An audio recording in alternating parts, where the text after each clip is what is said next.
All right, welcome to another YouTube video. So, I have been playing a lot of Lost Ark, and Lost Ark was interesting because I had low expectations going in, and I ended up really enjoying it. So I'll get to that a little bit later, but it sort of caught me off guard as far as like MMOs go, because I'm somebody who likes MMOs but wasn't expecting to like Lost Ark.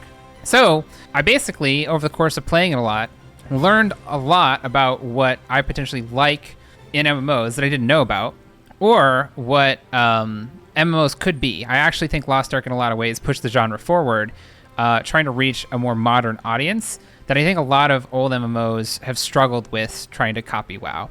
First off, as is important for any presentation, is credibility, of which I definitely have that when it comes to MMOs. My main MMO was World of Warcraft. I've essentially played that on and off for 10 years. I don't mean to brag, but I do have a server first kill for Wrath of the Lich King 25-man heroic. Kind of a big deal. So I did the whole rating thing. Obviously, I'm a completionist, somebody who likes getting collectibles, maxing everything out. And so WoW's been pretty good mainstay, and honestly probably the game that I've played the most across my entire life. So that's where a lot of my MMO foundations came from. I played World of Warcraft pretty heavily during Burning Crusade, during Wrath of the Lich King, and a little bit during Cataclysm, and then I started to get pretty burnt out. So I ended up stopping World of Warcraft. But during the heyday, and especially during that break, I played a lot of different types of MMOs. I tried a lot of them because, I don't know if a lot of people remember, but back in the day it was sort of like, oh, this game came out, it's the new WoW killer. You know, there was like Arcade, there was Rift, there was Guild Wars 2. And the MMO that was most interesting to me outside of World of Warcraft, and the MMO that I put the second most amount of time into, was WildStar. So I don't know how many people know that game. But I ended up having multiple level capped characters, doing some raiding, and my first YouTube video, this is a fun fact, was actually a WildStar kill video for a raid. So it was pretty fun. I did a little, just added some music to kill that our guild recorded, because there wasn't a lot of people making content for it, let alone Endgame. So what does that mean for Lost Ark? Lost Ark came out. It is a top-down ARPG, Korean developed, so pretty grindy. And all of these things are basically very different than the Western definition of what a good MMO looks like. And as is no surprise to anyone who has paid attention to my Twitter or my Twitch in the past, since Lost Ark has came out, I've played a couple hours. So Lost Ark got me. I mean, I'm sure I've played more Lost Ark than even WildStar now. And I mean, I have no idea how many hours in World of Warcraft I have. It's probably close to a year. Last time I checked, it's been a while since I've logged in, but still probably going to be a while before Lost Ark ever catches up, since it's about 10 years behind. But Lost Ark was great. I really enjoyed it. It's not a perfect game, as I'll get into, but essentially it really redefined a lot of, I think, what an MMO can be or should be in the modern era, with all of the innovations and sort of like how the industry has moved forward. So let's get into it. All right, I've broken up the presentation into a couple of like larger categories. So the first one is sort of general learnings. Some others include like endgame, PvE, questing, that sort of thing. So these are more of the general topics. And the idea is basically all of these things are what Lost Ark taught me about MMOs, taught me about game design, things that I'm going to be taking away from the game whenever I finally finish all my rapport, which any day now, guys, I swear, any day I'm going to stop playing. I just need a couple more collectibles any day now. So first thing I learned is that good pacing, I think, is fast pacing. So I came from World of Warcraft and WildStar, which was very slow paced. Doing a single quest could take upwards of 20, even 30 minutes. In Lost Ark, that's just not the case at all. This game is just like, it's literally being like played on cocaine. You can complete a quest to collect 30 bear asses in less than a minute, and you can complete entire zones in the game in under 20 minutes. Originally, going into it and sort of experientially, I was like, well, this feels weird because is there like no depth to it? But essentially it just means like it really hits the like the dopamine receptors, right? It's like I can just play this game for a very small amount of time and feel like I've made an incredible amount of progress. And to be honest, a lot of the complaints around MMOs, around dailies, logging in every day, example, the Una tasks are Lost Ark's version of a daily. The fact that you can do them in like 20 seconds means like, hell yeah, I'm going to log on and do those. And so it just means like it feels rewarding to play the game for any amount of time, and you don't get burnt out, at least I haven't, from the grind, because it's not like there's not that like emotional wall of like, ugh, I have to do another set of dailies and it's going to take me 30 minutes, or even like world quests in the modern, in modern World of Warcraft. It still takes like, I don't know, 5 minutes to fly to the location that you want to. Everything about Lost Ark is designed to be fast paced, and that just means that it's super easy to engage. And it means like, yeah, I'll just take 10 minutes out of my day to play, and then it ends up hooking you, and you're just, on for a couple more hours doing a bunch of things that collectively will take 2 hours. But each one of those is a minute long. And so that just feels super, super rewarding. I don't think every MMO should necessarily be this way, but it really opened my eyes to like, cool, like if you actually just increase the pacing, the reward cycle, it actually means that like nothing is painful, because even the most painful things takes like a minute and you're done. And I think that's like a pretty cool experience that they managed to combine that with the depth that is required for a core gamer. All right, thing number 2, MMOs can have fun combat. I think anyone who's played an MMO knows this feel. Looking at you, Final Fantasy, boom, shots fired. But yeah, a lot of MMO combat design is usually like hotkey based or just slow casting animations. I just don't think there has been specifically like an RPG, an MMORPG that has really nailed the like super great game feel for combat. And Lost Ark totally did. It just feels great to like not only both in endgame raids, but just for like casual daily content feels really good. There's a nice mix of like AoE and single target abilities. The animations are super crisp and super like crunchy and impactful. You have a limited number of skills, so it doesn't feel overwhelming, but it's not too few skills to the point where it feels like you're waiting for cooldowns. It feels like you're constantly making a series of small decisions. And on the whole, it just means that it's super rewarding to engage with the game. Just playing the game is fun regardless of what you're doing. Whereas a lot of, I think, like in other MMOs I've played, a lot of the combat is means to an end until you get to raiding specifically, in which case it's much more of like a challenge where it's less about the individual execution of your kit as a player, your skills, and much more about like the coordination of a large group of people. And I think Lost Ark, because of the nature of it being an ARPG, that gameplay style lends itself very well to a combination of super rewarding individual play and group coordinated content.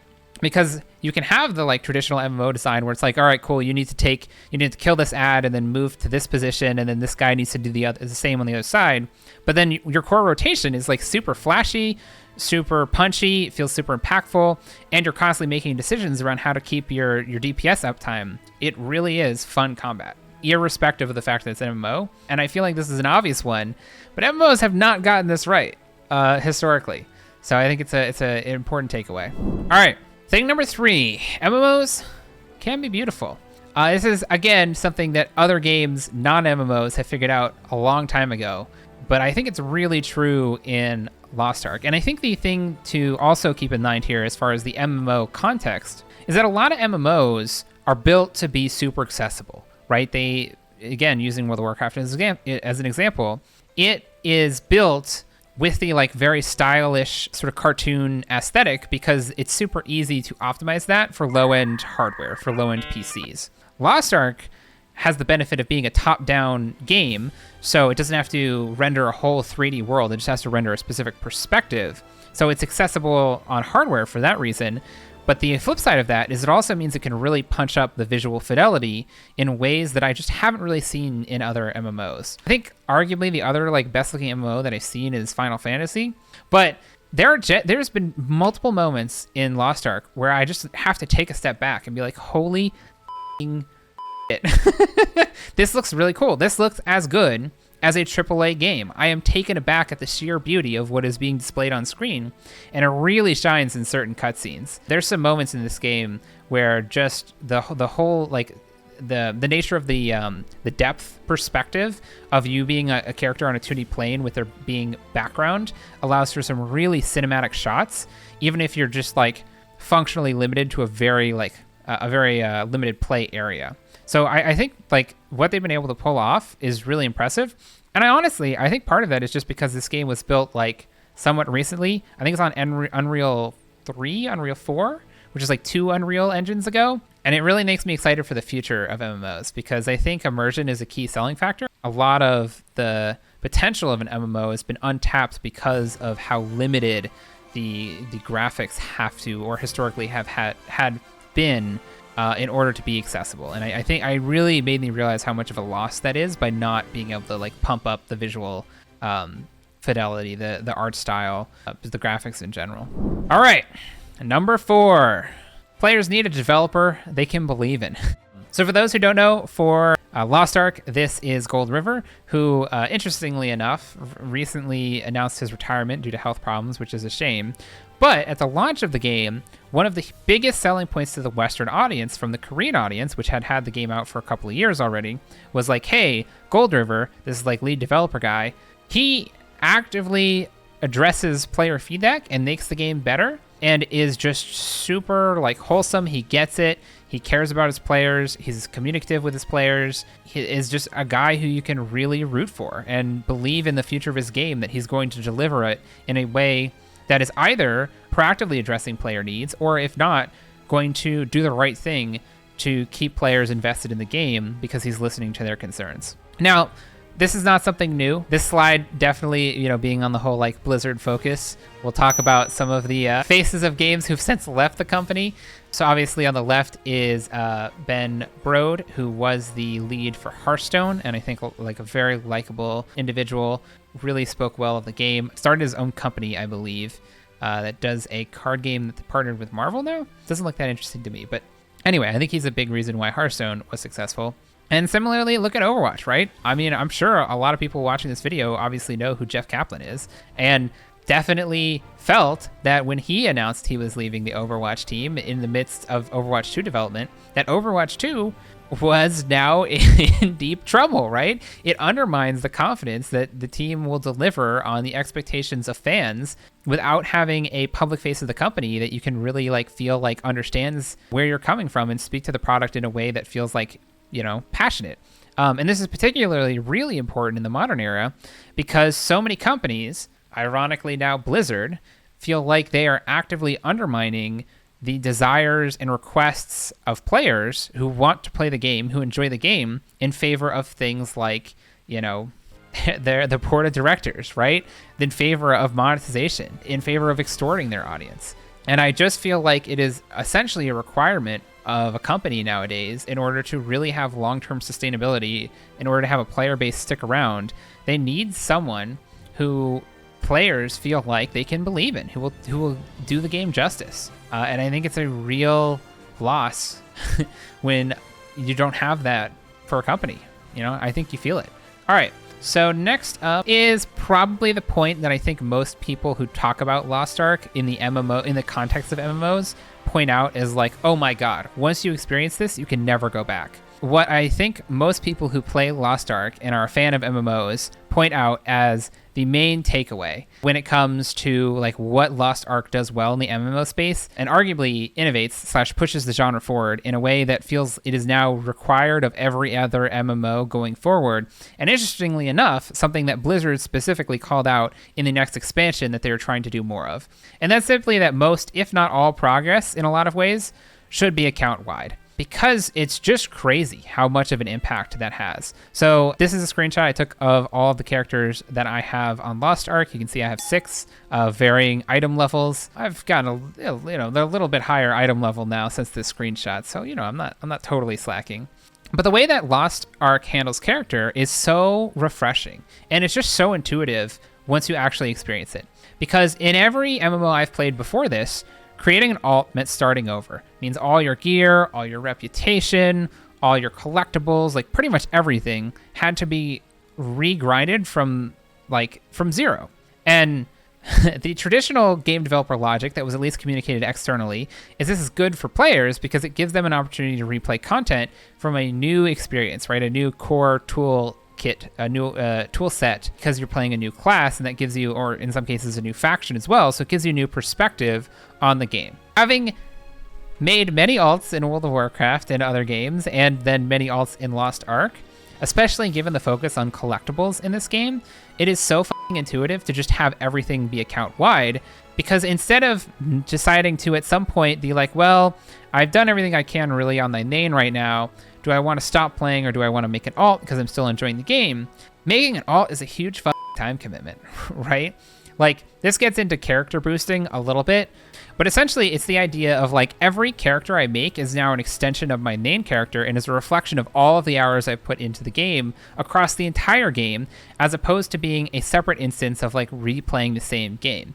And that means that every character doesn't feel like a loss. It feels like something that is additive, and the main psychological like safety net, the experience of having alts, is I don't have to make the choice of like, oof, do I do this like on this character or this character? Because, and this literally happened to me in World of Warcraft. I will actively not do progression content on alts, even if they are more fun to play, because it gives you the achievement account wide, but it gives you the achievement specific to that character. So I want my character, my main character, to be a reflection of my 10 years of gaming. And the fact that it will now feel as that character has progressed less than another character feels like it's not representative of like my desire to complete the game, to have my investment reflected in a single identity. And it just gives so much more psychological safety and makes me actively encouraged to start a new character, because I'm like, cool, I'm now invested. I'm continuing to play the game. I'm continuing forward progress, even if it is technically like you're just catching them back up. And it gives you the freedom to play whatever you think is the most fun, which is so refreshing. Literally, right now in World of Warcraft, my main is less fun to play than other classes. So if I actually wanted to play World of Warcraft more, I would have to feel like I'm giving up the progress I made on my main character, which is insane, right? It feels really difficult to switch mains, but it feels because everything is basically account wide, or a lot of the stuff is account wide in Lost Ark. You just don't have that experience, and it is such an intense, just dynamic shift of like of how time played on an alt feels that I could just never go back. The feeling is just so night and day of like, am I wasting my time? Am I like just killing time because the game's fun? Or do I really have genuine freedom to diversify my investment in the game? It's so crazy how substantial this is. Next up, better fast travel exists. So this one's weird because I didn't really know anything about it, but it ties back into the pacing piece. There's a system in Lost Ark called the Bifrost system, which allows you to set points in the world as like saved locations, and for a small fee, or if you're functionally like the equivalent of being subscribed to the game, and no fee in that case, you can instantly teleport to these preset locations. And this means that doing dailies is much quicker because you don't have to travel there. It means if you have places you frequently go, it reduces all of the travel time. And it just means that you get to play the game on your own terms. This is, again, another system similar to the account-wide progress that just feels so nice as a player to have. I get to play the game in a way that is better for me. I don't have to play the game on the game's turn. Now, the interesting thing is fast travel in other MMOs is not uncommon, right? You get a Hearthstone location in WoW where you can set a single inn, but those inns are predefined and you have to go there. In Final Fantasy, I don't know what they're called, but there's like these town fast travel locations very similar to like any open world action game where you essentially have these preset like landmarks on the world so you can go there. But the Bifrost is different because you get to set the location. So it's not in these predefined locations. You can go to any continent, any island, mostly any island, there's a few exceptions, and just be like, I want to regularly be able to travel here, and you just go. And it feels so nice. It gives you so much agency, and it reduces downtime, and downtime is what causes player frustration. And the interesting thing is it's a nice balance, because if you just can instantly travel wherever, that feels unrewarding, because now you're just completely like not out exploring the world. But because there are a limited set of locations and they have a cooldown, I think it's like 2 hours, you have to be mindful and like pre-plan where you want to be. So if I'm like doing these set of dailies and finish those dailies, I max out the rep, then it's like, okay, cool. It feels rewarding to be like, all right, what daily am I going to do next? Look through the list. I want to do this one. Where is this one? Pull up the map, go to the location, set my Bifrost location, and be like, great, now every day for the next week or two, I can instantly come back here, and I don't have to worry about traveling back and forth, whereas all that constant frequent traveling would be a total pain in the ass. It would be time where I'm now grinding. My desire to play the game is grinding up against the mechanics of the game because of how slow it's forcing me to play on its own terms. And that still exists for other things, but because the most frequent locations you're able to engage with on your terms, it just feels so much nicer. That player agency matters a lot. So this next one is interesting. And it's essentially saying that seamless multiplayer is pretty cool. So this is something that games have been, I feel like, experimenting with more. Back in the day, it was sort of like, there was just either co-op or just competitive multiplayer, and like those were the only forms of existence. But I feel like Dark Souls is an example of a game that sort of popularized the idea of like characters sort of fading in and out of your game. That's what I refer to when I say like seamless multiplayer. And in Lost Ark, that happens a lot. And as an introvert, this system is great because as a player, I don't have to do anything. I don't have to go through the effort of trying to find an organized, coordinated group. Essentially what it means is that there's these moments of organic multiplayer happening, which I think is really important for an MMO. It's the idea that I have an objective to get this item, to get this reward, to do this activity, and the designers can be like, cool, we want this to be a group activity, but it's a pain in the ass in a lot of times to find a group. Especially if it's like progression content. So the idea is these are low stakes ways to give the feel of a lived in world. And so I just think it's one of those things that especially in MMO can work really well. I think the reason it works so well in Lost Ark is because it's centered around these events. I think if you just had organic, seamless multiplayer in the world, it'd feel kind of meaningless because it's just like players fading in and out of existence around you without like really feeling like you're working together. Like another game that is kind of older, but I think does seamless multiplayer pretty well is Journey. It's an older indie game, and that has seamless co-op. And it's cool because the co-op system means it's hard to, I guess, get it too in the details, and I don't want to spoil too much. But essentially, the co-op system, how it works is that it is easier. It is advantageous to play the game cooperatively because of the benefits that the other player gives you, and due to the isolating nature of the game, having a person stands out relative to the environment. So when somebody phases in, it feels significant and it feels like something you want to hold on to, but it's also fleeting. And that creates like a pretty cool dynamic. I feel like seamless multiplayer is sort of like the next step in understanding how player interactions can work without the traditional investment of trying to find a party, which I think is traditionally frustrating or tedious or can lead to like some bad experiences. Now, the downside is it's not as deep, right? That's why like progression content, for example, in Lost Ark requires you functionally to find a party because, there's some sort of vetting of like, okay, I'm investing my time in this more, this longer term piece. How do I actually want to spend that? And so, for that, it makes more sense. Like you're signing up for something. Again, using Lost Ark as a perfect example, there are some nights where I'm like, I'm just tired. I would love to do the raid because it's fun, but I don't want to go through the effort of finding a party. And just the seamless multiplayer aspect means you just don't even have to think about it. It's super convenient. Last but not least in the general category is, and this one is surprising to me, and my opinion of it has changed a little bit since I originally wrote this slide, but, and I'll phrase this carefully, time gating can work. Doesn't mean it's good, just mean it can work. So before Lost Ark, I was pretty strongly convinced that time gating in all games is just because in I think what is traditionally the most common form of time gating is like content that you can only do every so week. So I think in the most insidious example that I have felt personally as a player was some of the World of Warcraft time gating, especially in some of the recent expansions. And how that functionally plays out is that as a player, I have time, let's just say 2 hours that day. I want to play World of Warcraft for 2 hours. I cannot do certain progression because the game has not released it to me. And what's frustrating is that it is finished content. The developer has finished it. And so the insidious way is, the unforgiving take, is this developer, because especially in World of Warcraft, since it's a subscription-based game, wants to pad out my subscription, wants me to pad out playing the game longer than I want to from a time perspective that is on their schedule in a way that maximizes my time subscribed, as opposed to if I was able to just do all of the content in one night, cancel my subscription, as opposed to doing it slowly over the course of weeks. So that is the perspective I came into Lost Ark around time gating.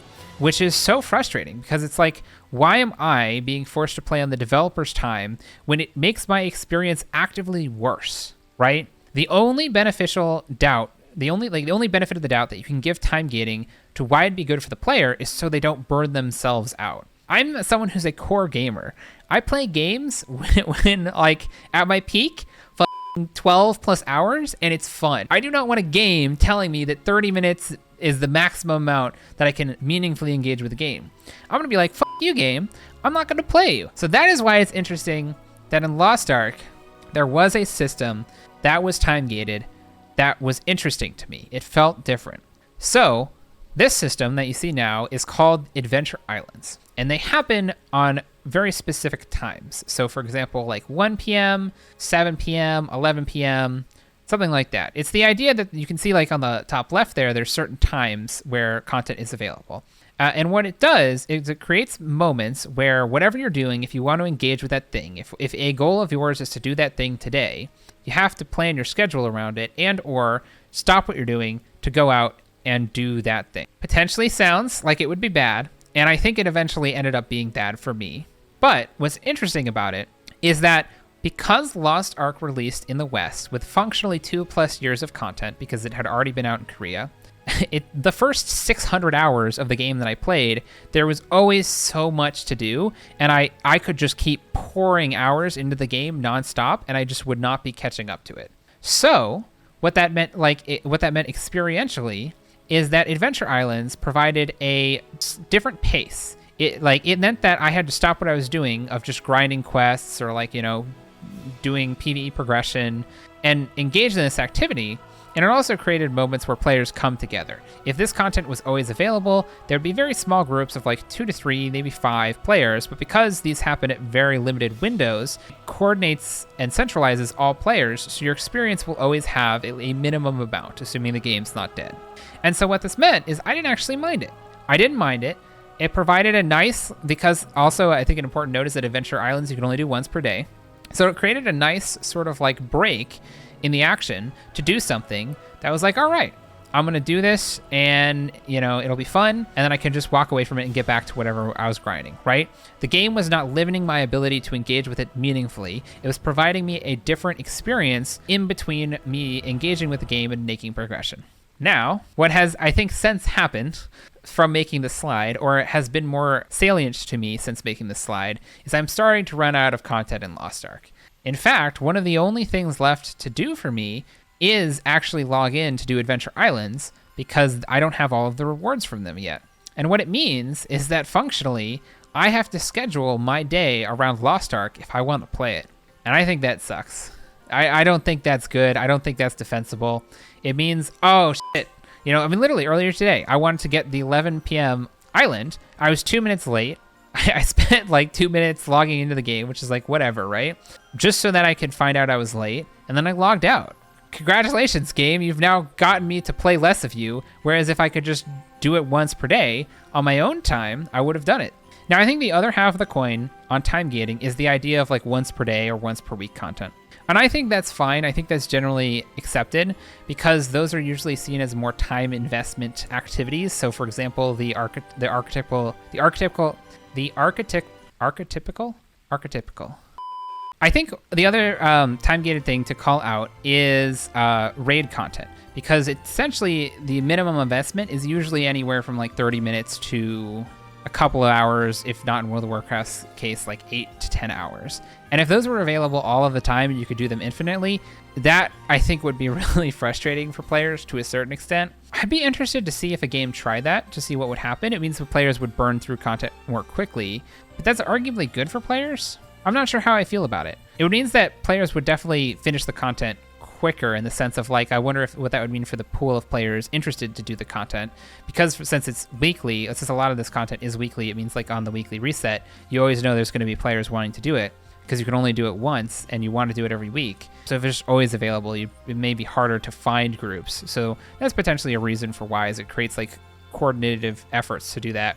But it is interesting because I think the basic idea is that The time gating is a system that forces the player to engage with the game on its terms, as opposed to enabling the player to engage with it on their terms, which is a lot of, I think, what Lost Ark has been successful with in a lot of the other stuff that I talked about. So it just showed me that it can work. I think the real thing, though, is that it needs to have extra content to do outside of the gated content, and World of Warcraft cannot justify it, and it will always be shitty in that example. Okay, so Chapter 2, Questing and Story. I'm going to take a quick water break.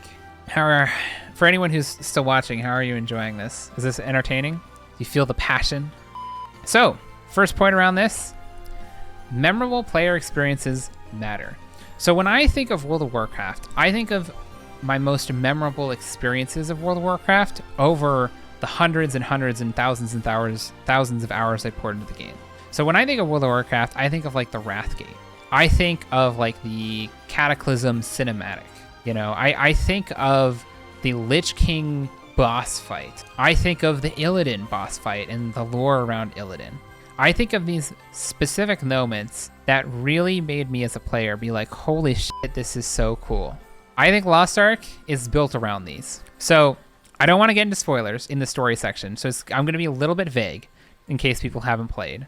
But anyone who's played will almost assuredly know what I'm talking about. Because at the end of every major continent, the end of every major zone, there are either dungeons or cutscenes in the story every single time, almost guaranteed, make me go, what the f***? This is so awesome. So this is a screenshot from one of the dungeons, the end dungeon of Rohendel. And I think this dungeon has a lot of moments that made me go, what the f***? That was so cool. Another example is the end of West Lutera. There is a moment that is generally players' first moment in the game where they're like, oh my god, I didn't realize the game could do this. That moment builds up to a very similar moment in the end of South Vern, which is a new continent that came out and has several of these moments back to back at the end of the story questing. Favorite personal moment in the game was the ending of the Phaeton quest line. That moment was worth playing the game alone, in my opinion. I think it's underrated, but I'm forgetting the name of it. The Eastern Inspired Zone. I think that one's underrated because it's less of a single moment, but the whole story is built off of like a story that is building upon itself, and I think that's really cool. And then I think the other one, obviously, is Yorn. The ending of Yorn is a very different tonal moment. Annika. Yeah, that was the one I was thinking of earlier. The ending of Yorn is very tonally different. It's less badass and more like comedy, but it is incredibly memorable. All I have to do is say the ending of Yorn and everyone will know what I'm talking about who's played the game, because it's that memorable.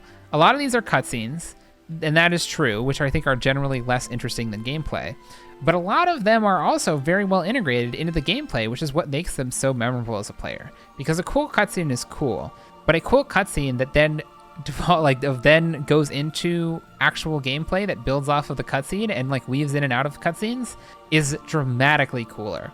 And this game, and at its best, I think is as good, if not better, than many memorable moments I've had in single-player games, which I think is this should be celebrated, that even happens in an MMO, because I feel like an MMO is inherently harder to nail those moments. And it just goes to show me that even if all of the grinding, which is functionally a lot of the time what a player does, the mindless quests where the quest text doesn't matter and they're just hitting, the go next button, all of that stuff doesn't have to be good as long as there is something worth doing at the end.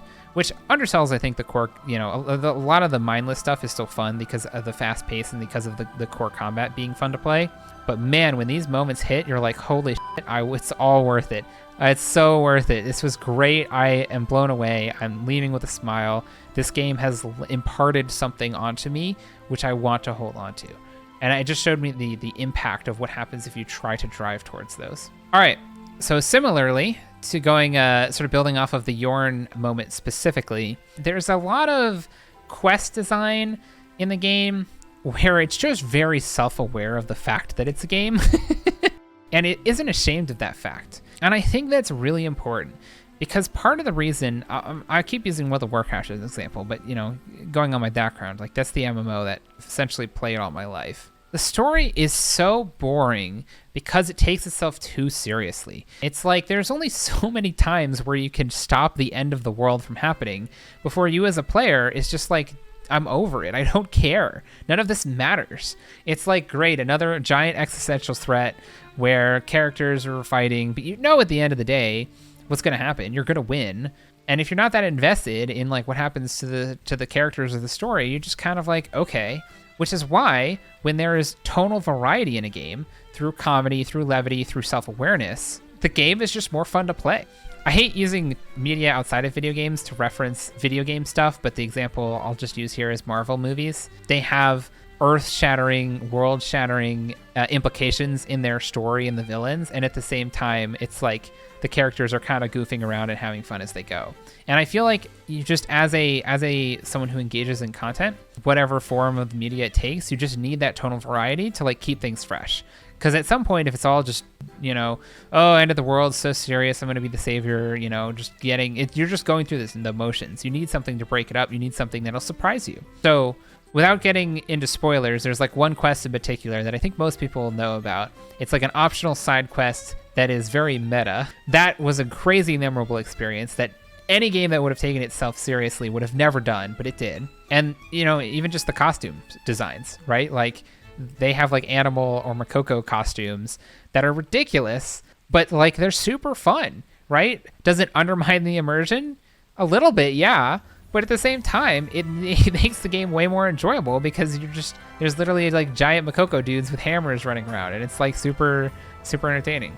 So the third thing about questing and story that I will touch on is that fast passes should be built into MMOs. I have two prevailing thoughts on this. One is wild to me that MMOs are built without accounting for what happens when the content keeps going and then new players want to get into the game. By making an MMO, you should assume that at some point your content hours will add up so dramatically that it is very difficult for players to get into the game. And I guess just taking a quick step back, fast passes essentially allow characters, either if you're a new player or an alt on a longtime player, to be able to catch up to content really quick. It's the idea that you're, you know, it's like the same thing as like fast pass in a theme park. You're skipping the line, you're getting to the end game, you're getting to the relevant stuff.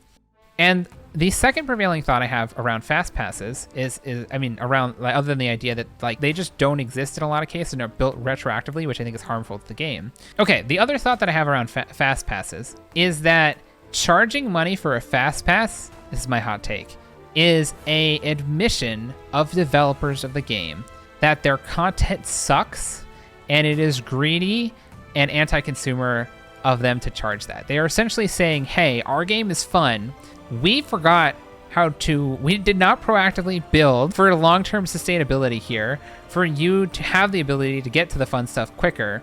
So in order to not have to play the garbage stuff, you're gonna have to pay us extra money. Like, when you lay it out like that, that's really fucked up. What Lost Ark has is they have different types of fast passes. They have just like auto levelers where it's like you just automatically get to the highest level and like it puts you at like a checkpoint and you literally just straight skip all the content. And they give those out intermittently depending on when new classes release, as one, an opportunity for new players to get back into the game because it's like a content patch. So it's like, hey, come check out the game, get this fast pass. And two, they also give them out in these express characters, which essentially is like a fast pass but you're playing the game. So in other words, it just gives you tons of ability to go through the old content quicker. As far as I know, and at least in the West, you can't actually buy these. They just give them to you as an event. And to be honest, I think that's how it should be. Because I think if you're like World of Warcraft, again, shitting on the game, but it is what it is. One of the features of pre-ordering the Deluxe Plus version of an expansion is, oh, we'll give you a fast pass. We'll just throw it in there. And normally, you have to pay like $20 for that. I think Final Fantasy has a similar system as well. Like, I feel like the MMO standard is that you pay us money and you'll skip the boring content. And like, I just think that's so fucked up when you think about it, because like I said, it's an admission of developers to say, hey, our content sucks. So in order to really have fun with the game, pay us extra money. Because in Final Fantasy, my experience, what happened is I've tried to get into the game like 3 or 4 times. And every single time I can't make it to the relevant content. I give up because the old content is so much worse, from what I hear, than the newer content. And I'm just not invested. I just get burnt out. And I don't want to pay money to skip the content because now I'm just completely lost in the story. I don't have any context. I feel like I'm paid to skip playing a significant amount of the game. And that feels bad as somebody who likes to play the game and get all the content. If they had a way to go through that content but more quickly, get the TLDR version, if they built a simplified express version of the content to get you there quicker and didn't charge you for it, I mean, that sounds like a dream, right? When I say that out loud, it sounds like every MMO player's dream of like how to get their friends into the game, how to feel good about it. And I think that's actually how you build a long-term player base more healthily, because instead of charging them to get through the content and just skip it, it's like very lazy, very easy, very monetary focused. The other system is built for players. It's more work because you're functionally developing or reworking old content for new players. But now it feels great. You're like, okay, awesome. I got a unique experience. I got to get through the old content less painfully, and I didn't have to pay money for it. It means the developers care about me, and you're more likely to make it to that end game state where now you are more invested in the game because you've invested more hours as opposed to just skipping straight to the end and not having any of the context. But you like, yeah, it's a win-win all around. It takes a lot more effort, which so I get why games don't do it because they're big and all that stuff. It's just insane to me that like the standard for this is just pay to skip our game because it sucks until there are new content. Chapter 3, horizontal content, my favorite. So, point 1, horizontal progression should be a positive feedback loop. So this is definitely true in Lost Ark, but basically all of the systems are designed to feed back into each other. So what you see here on the right is the rewards for collecting sea bounties, which is over here. And as you can see, some of them feed back in to other systems. So you can see like here is masterpieces, which are part of the masterpiece collection. And the masterpiece collection has rewards that feed back into like Omnium Stars or Giant's Hearts or Island Souls. Rapport feeds into Island Souls, feeds into masterpieces. A lot of the systems basically tie into each other. And what that means experientially as a player, doing one thing makes you, one, want to do other things because you're making progress on them. So it's like, oh, cool. Like, I wonder how far away I am from doing this. But two, it means that every single one of these systems feels rewarding because it's also giving you benefits to other systems. And what a isolated system does, so for example, again, I'm just going to pick on World of Warcraft because it's what I'm familiar with. There's a system called Pet Battles, which is largely a self-contained system. There are achievements associated with it, so, you know, if you're an achievement collector, you want to do pet battles for those, and, you know, you get rewards, like, outside of the pet battle system. I just don't care about doing the pet battle system at all, because, I mean, one, it's just really unfun, but two, it means that, like, if I just want to opt not to do it, I don't have to, and it doesn't really affect my ability to make meaningful progress in other ways. So the downside is that positive feedback loop system can be negative, because by getting you to do content that you don't want to do, it can actually make your experience worse. So the Lost Ark version of this that I would say is PvP. There are PvP specific rewards and titles and stuff like that, and as someone who wants to get those things, who doesn't like PvP, I do feel forced to do things to a certain extent. Or similarly, if I'm someone who wants to collect achievements in World of Warcraft, the positive feedback loop will be like, oh, well, you're missing these achievements, so you got to do pet battles to get those achievements. And pet battles are really just that boring. Nobody ever wants to do them. And so that is the downside, is all of your systems have to be fun. But the benefit is that basically it means that you're constantly making progress in all directions. And so achieving one thing is really like achieving two things in a lot of different ways. And that just feels like it's like doubling the rewards for the same amount of work. And I really like that system personally, especially as a completionist and someone who enjoys collectibles. Okay, so that leads me to the other point on horizontal progression, which is that I think, personally, character rep is way more meaningful than faction rep. So faction rep, I feel like, is the MMO standard, right? You do daily content, you grind these quests, and it gives you a reputation with a faction, which is like something that's built into the lore. So it's like you have a content that you're exploring, and it's like you want to gain the favor of the people. And like when you first arrive, like the whole narrative thing is like you're gaining their trust and you're doing things for them. And it's outside of the individual person. Lost Ark has a rapport system, rapport being individual reputation with characters, specific NPCs. And I think that system is just way more interesting. Potentially undermines my what I was saying, but we're just gonna it's a funny gift, just keep moving. The serious point that I will say is that the rapport system, you sort of give these NPCs daily items, and it rewards you with not only like character rewards, like better stats or currency or something like that, but it also gives you narrative quest lines. And what it means is that it allows a very unique experience for the player to learn more or get more invested in a character that you may not have otherwise been. And so a lot of, to me, some of the most interesting content in the game is actually finishing these report quest lines, because you get to learn more about this character in a way that a large-scale epic narrative, which is the driving force in a lot of games, right? End of the world sort of thing. It just doesn't have room for that small character development. And so I think it's really great that like you can have this reputation system that's already been established, these faction reps for individual characters, because what happens, and what I found for myself, is that I will spend time grinding out the rapport, getting to know their story, their motivations, like just what their drive is, who they are, their personality, like all of this character story, in like moments that are, one, very tonally different than the rest of the story, right? The battles, if it's just nothing but epic battles 24/7, it gets tiring. And these provide like very quiet moments with characters just talking about like their individual problems, which is really cool. And then what I found is that when it comes time to do the epic battles and these characters show up, you now have a much different perspective on them. You're invested in their relationship with the story because you understand their motives. You care about them to a certain extent. And I think that like is just super interesting, like dynamically as far as the narrative goes, is it just, there's like really a space for it in an epic like driving force narrative. It really creates totally different moments and builds the story in a way that a traditional linear narrative wouldn't be able to. All right, so that leads us on to the final chapter, Endgame PvE. All right, so this has to do similarly to what I was talking about earlier around positive feedback loops, but specifically as far as quote unquote vertical progression goes, or like main story or main content progression. One of the things that really opened my eyes with Lost Ark compared to other MMOs is the fact that most MMO cycles are, here's an expansion, play through the content, build up your gear, here's a new content patch, build up your gear slightly more, another content patch, build up your gear, and new expansion, all of your gear is now completely irrelevant, right?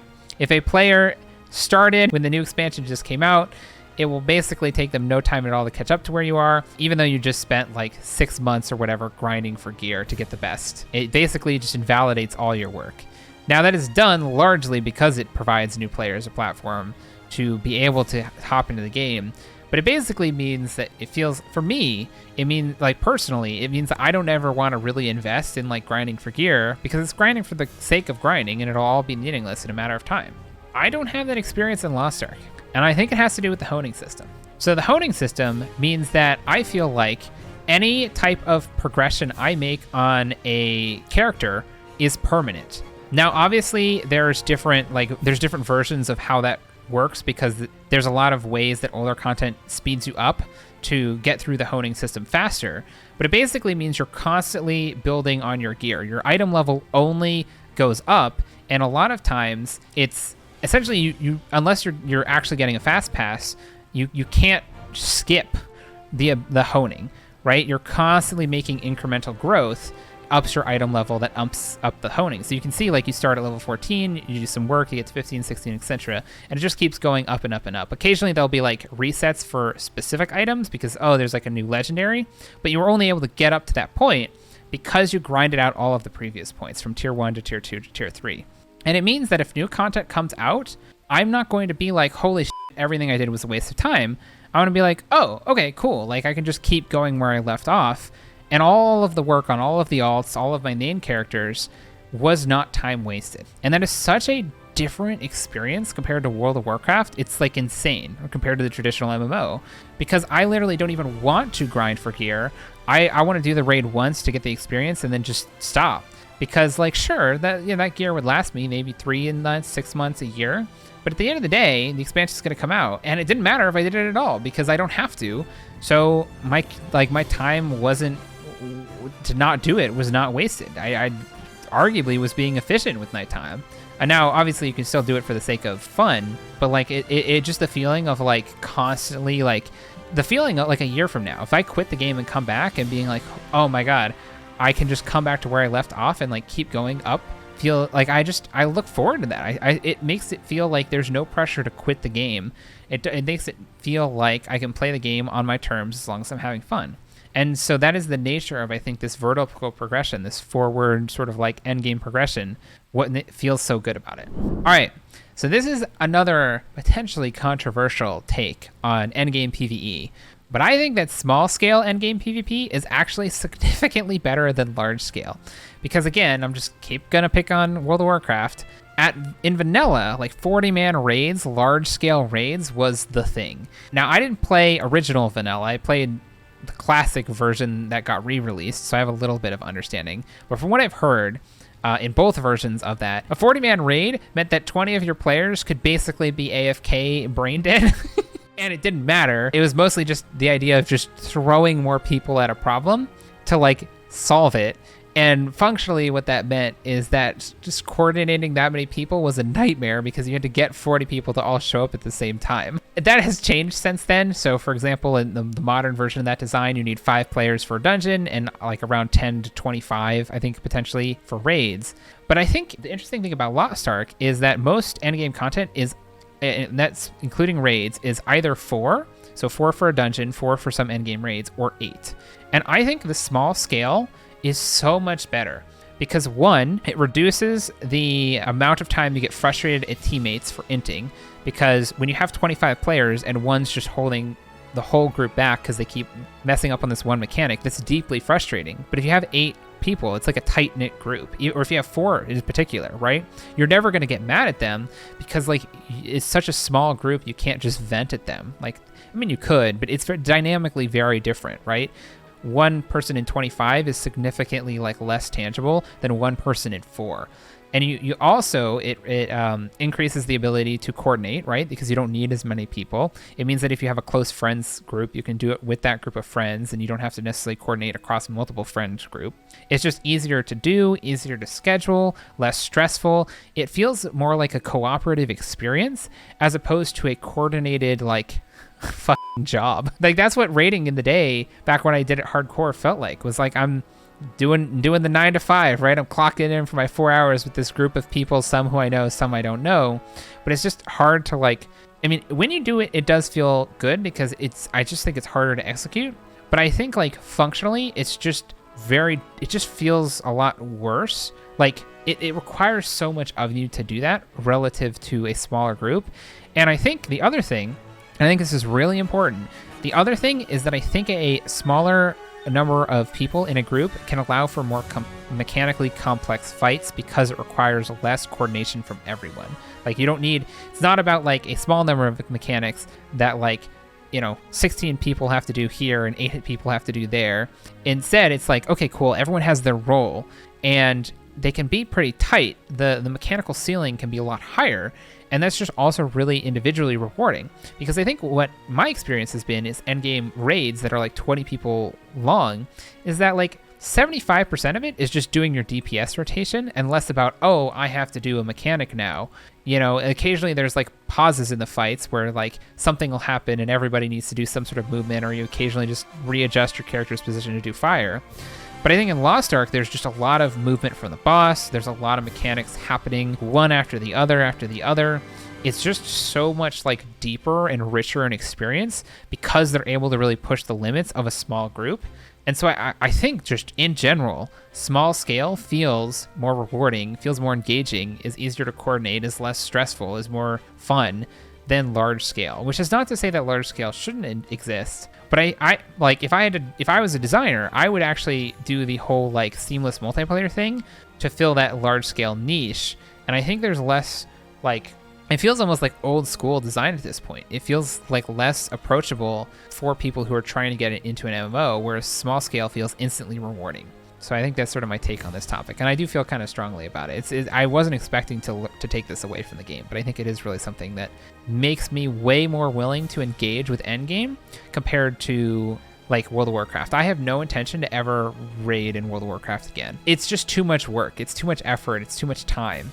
I will and have done Endgame raids in Lost Ark because they take like 30 minutes, maybe an hour or two, and the investment is super short. You just find a small group, run with a guild, and you just have a good time. This brings me to another point on endgame PvE.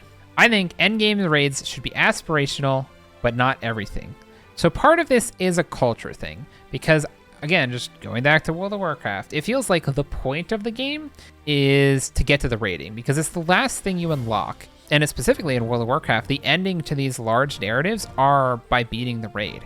Meaning I can't see how Shadowlands ends unless I finish the raid. So what that means is that functionally, if I don't want to raid, I'm locked out of the game. I've hit my cap. I can't experience something that I've invested. I can't see through something that I've invested my time, effort, and energy into. And I feel like in Lost Ark, there's a lot less pressure to raid. I mentioned this a while back. It may have been cut out of the video, but I recently hit the gear score requirement for Vaulton, and I haven't done it because I feel like I'm not really missing much by not doing it. And that feels like really nice to not have that pressure of like feeling like I'm missing out because I don't really want to raid. And so why I think that is because there's so many other endgame systems, some of which are mentioned in the horizontal progression part of the video. But some of the other examples are like a lot of the collectibles, just like cosmetic rewards, skins collecting, dying. Like I think there's a lot of different like horizontal endgame states. For some people, that's the stronghold, getting items to decorate the stronghold, or collecting titles, collecting achievements. I think the collectibles that I talked about around like island souls, masterpieces, all of that stuff, like I basically don't raid and am able to do a ton of other stuff that feels super rewarding and meaningful that I can show off in the game. And that's just like not really true in World of Warcraft. It feels like if you don't raid in World of Warcraft, you're like a casual. It feels like you're choosing not to engage with the game in the way that the game wants you to engage with it. And it feels like you're just basically like, oh, you're too casual to engage with the thing that really matters. But I feel like if I show off my collection in Lost Ark, I'm like proud of that. I'm like, I worked towards this. This took effort. I had to grind for this. Like it is something that not everyone has, and I feel rewarded for getting it. And that's essentially, I think, the benefit of being able to say you beat a raid is it's a very similar sense of achievement.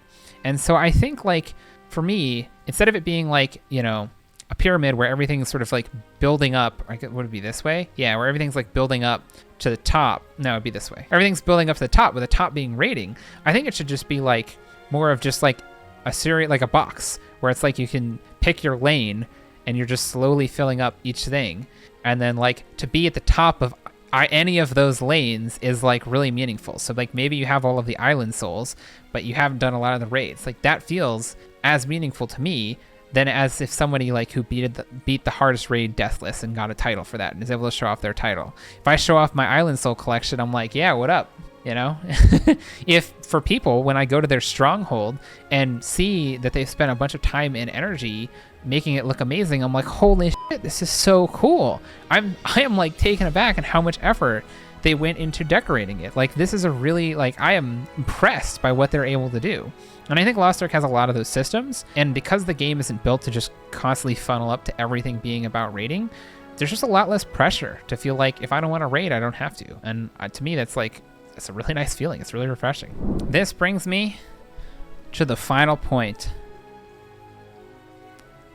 and it is pay to win. Of course, it's Lost Ark. I couldn't not talk about this. How do I feel about pay to win as someone who has historically hated pay to win? I think it is anti-consumer. I think it undermines the entire point of what video games should be. And a lot of people have talked about this topic. And personally, like when Genshin Impact came out, for example, I actively was like, if you're playing Genshin Impact, you're supporting a developer who supports pay to win. That is unethical. Like, why are you doing this? It's so fucked up that they're being financially rewarded for their malicious financial practices. And essentially, Lost Ark has made me a hypocrite because the game is pay to win. Now, why it's gotten me hooked in was a lot of the core systems in the game, the horizontal progression, the fast pacing, the rewarding combat, and the lack of a general feeling for the first 500 to 600 hours I played, of feeling like I didn't need to spend money. Spending money didn't really matter. And there was still a lot to do that wasn't pay gated, whereas it feels like, depending on how heavy that system is leaned on or how anti-consumer it is, right? The idea of like paying for, I mean, it's all relative, and I don't want to get too into it, but the idea of paying for a skin is a lot more innocuous compared to like paying for better gear, and there is content locked behind your ability to get that gear. And Lost Ark, I think, has, now that I've had time to settle, a pretty egregious system. So my takeaway here from Lost Ark is that pay to win still f***ing sucks. There's just no way around it. I functionally feel like I am behind others, and God, there's so much to unpack here. So part of it is that I feel like I am behind others in the game, and that is a really shitty feeling, because anytime I see somebody with an impressive achievement in the game, their gear score is higher than mine, I'm like, oh, I wonder how much they spent, or like, I don't feel impressed by their ability to have that thing, because they could have just spent money on it and achieved that without any actual like grinding and not as much investment of hours. So it takes away, I think, all of the prestige of having a high item level, because like you just don't know if they spent money, and so it just is completely meaningless. There is pressure to pay, because if you care about doing relevant content as it's released, you either have to grind or you have to pay money. And both of those suck. Like fundamentally, those two options suck. Because the way that pay to win works, generally speaking, is that it's like, hey, here's some repetitive content that you can do daily or infinitely until you get to this point. So it is generally seen as repetitive or not that engaging content. But if you want to skip that, if you just want to get to the good stuff, right, the raids or whatever is the content locked behind this, just pay money. So the whole premise is built on content is unfun and the ability to skip that unfun or repetitive content. And so even if like the game isn't insidiously designed around that model, it's the idea that like, well, it's in the back of your head. Like, would they have designed it to be this grindy if pay to win wasn't there? Because every time you're just like, I'm getting kind of burnt out on the grind, but I want to get to that next progression level. It's like, it's an itch in your back of my mind. Like, oh, well, if you just pay money, you can do the fun thing.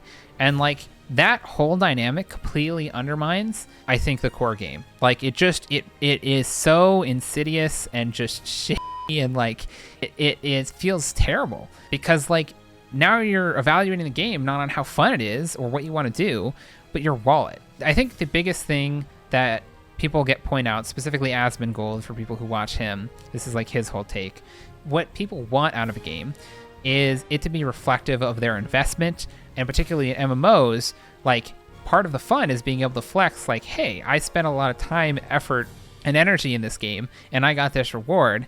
You know, I get to walk around the in-game world and kind of, you know, be hot shit, right? Like, I get to be the badass in town and flex my stuff. That whole, like, core social dynamic gets completely undermined because people are just flexing their wallets instead. And the way that I would boil it down is, and this is, I think, like an extreme way to show it, but it feels like there's gameplay just kind of in the middle. But if you just strip that away, essentially your gear score can be a leaderboard for how much money you've spent on the game. And like a true whale game, with like distilled down to its essence, would be like every dollar you spend is worth 1 point, and the game is just a leaderboard with points. Is it that impressive to be number one? Not really, because it's reflective of like whatever your real world situation is, of which, like, you know, there's a whole bunch of inequality there. So like, why would anyone ever do that? It's basically not a game at this point. Now, obviously there's the Lost Ark, the game, shoved into the middle of that, which is the fun stuff. But it's just that idea of like the system dynamic completely undermines the whole ability to escape real life, to engage with the game. And going back to what I was saying with Asmongold, his whole take is that like, if escapism is the fantasy, the fundamental things that feel good about a game of like having agency, feeling rewarded in a way that real life may not be, having control, achieving goals, like all of these core fundamental human drivers of like why people play games, a lot of those get undermined because, same as the real world, if you're just born into a rich family, like, yeah, I don't really want to reference chat in the video, but Agak just said, like, life is already pay to win. Like, it brings in all of those real world things that you play games to, like, you know, fill in the holes there, right? Like, life is unfair, often feels like you lack agency or self-control, feels like it's hard to sometimes have meaningful, like, progression and goals.